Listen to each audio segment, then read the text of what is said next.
கிறிஸ்துவுக்குள் பிரியமானவர்களே, ஆண்டவராகிய இயேசுவின் இனிய நாமத்தினாலே மற்றும் நல்ல ஒரு காலை பொழுதிலே உங்களை சந்திப்பதிலே அதிகமாக மகிழ்ச்சி அடைகிறேன். கர்த்தருடைய படைப்பை பாருங்கள். நல்ல ஒரு காலை நேரத்தில் இப்பொழுது நேரம் சரியாக ஒரு 6:45 அதிகாலையில் இருக்கும் என்று சொல்லி நினைக்கிறேன். சுற்றி இருக்கிறதான இந்த இடத்த பாருங்கள். அந்த குருவிகளுடைய சத்தம், பறவைகளுடைய சத்தம், காலையில் உண்மையாகவே எந்த அளவிற்கு ஆண்டவருடைய படைப்பு ரம்யமாக இருக்கிறதுன்னு சொல்லி பாருங்கள். இப்படிப்பட்ட சூழ்நிலையிலே நான் இருந்து அழகிய ஒரு எழில் கொஞ்சுகிற இயற்கை எழில் கொஞ்சுகிற மலையகத்தில் இருந்து உங்களோடு கூட கர்த்தருடைய வார்த்தையை பகிர்ந்து கொள்வதில் நான் அதிகமாக மகிழ்ச்சி அடைகிறேன். அன்பானவர்களே, சங்கீதம் 32 சங்கீதம் 8 இப்படியாக சொல்லுகிறது: நான் உனக்கு போதித்து நீ நடக்க வேண்டிய வழியை உனக்கு காட்டுவேன், உன்மேல் என் கண்ணை வைத்து உனக்கு ஆலோசனை சொல்லுவேன் என்று சொல்லி கர்த்தருடைய வார்த்தை சொல்லுகிறது. பிரியமானவர்களே, சில நேரத்தில் நாம் சில காரியங்களுக்கு நாம் ஆலோசனைக்காரர்களை தேடுவோம். அந்த காலத்தில் ராஜாக்களுக்கு ஆலோசனை சொல்லுவதற்கு ஆலோசனைக்காரர்கள் இருந்தார்கள் என்று சொல்லி நமக்கும் ஒரு மிகப்பெரிய ஒரு பிரபலமான ஒரு ஆலோசனைக்காரர் தெரியும். தாவீதின் காலத்தில் இருந்த அகித்தோப்பேல் என்கிறதான ஒரு ஆலோசனைக்காரனை குறித்து கூட வசனம் சொல்லுகிறது.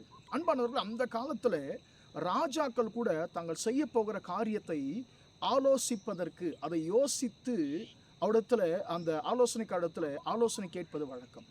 அப்போ எதற்காக நாம் கூட இந்த நாட்களிலே நாம் சில காரியங்கள் நாம் செய்வதற்கு நமக்கும் கூட யோசனைகள், ஆலோசனைகள் தேவைப்படுகிறது. கர்த்தர் சொல்லுகிறார், நானே உனக்கு ஆலோசனைக்காரனாக இருப்பேன், நான் உனக்கு போதித்து நீ நடக்க வேண்டிய வழியை உனக்கு காட்டுவேன், உன்மேல் என் கண்ணை வைத்து உனக்கு ஆலோசனை சொல்லுவேன் என்று சொல்லி கர்த்தர் சொல்லுகிறார். அன்பானவர்களே, கர்த்தர் நமக்கு வழிகாட்டும் பொழுது நம்முடைய வாழ்க்கை தவறான பாதையிலே செல்லாது. ஒருவேளை இதுவரைக்கும் நம்முடைய வாழ்க்கையிலே மனுஷர்களுடைய ஆலோசனையை கேட்டு நாம் செய்த காரியங்கள் அனைத்துமே ஒருவேளை அது வாய்க்காமல் போயிருக்கலாம். ஆனால் இந்த காலை வேளையில் கர்த்தர் சொல்லுகிறார், இது முதற்கொண்டு நானே உனக்கு ஆலோசனைக்காரனாக இருப்பேன்.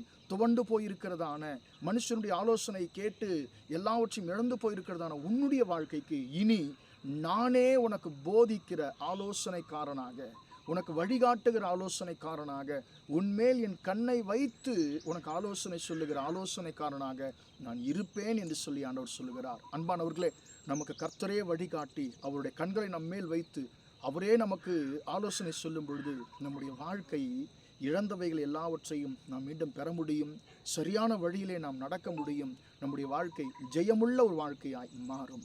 எனவே ஆண்டவரை பார்த்து சொல்லும், ஆண்டவரே நீரே எனக்கு ஆலோசனைக்காரனாக இருந்து ஆண்டவரை என்னை நடத்துங்க ஆண்டவரேன்னு சொல்லி நம்ம ஆண்டவரத்தில் நம்முடைய வாழ்க்கையை ஒப்புக் கொடுப்போமா? ஜெபிப்போம். இரக்கமுள்ள தகப்பனே, இம்மட்டமாக இந்த வார்த்தைகளை கேட்டு நம்முடைய பிள்ளைகளை ஆசீர்வதியும் ஐயா.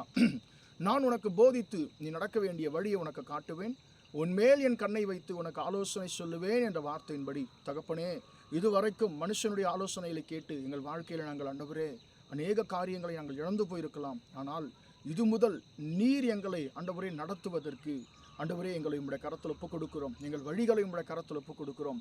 எங்கள் செய்கைகளை உம்முடைய கரத்தில் ஒப்புக் கொடுக்கிறோம். கர்த்தருடைய ஆவியானவர் நீரே எங்களுக்கு ஜெயத்தை தந்து நடத்தும்படியாய் ஆண்டவரே இயேசுவின் இன்ப நாமத்தில் ஒப்புக் கொடுத்து ஜெபிக்கிறோம் ஜீவனுள்ள நல்ல பிதாவே. ஆமேன், ஆமேன். பிரியமானவர்களே, கர்த்தர் உங்களை ஆசீர்வதிப்பார். Praise the Lord, praise the Lord.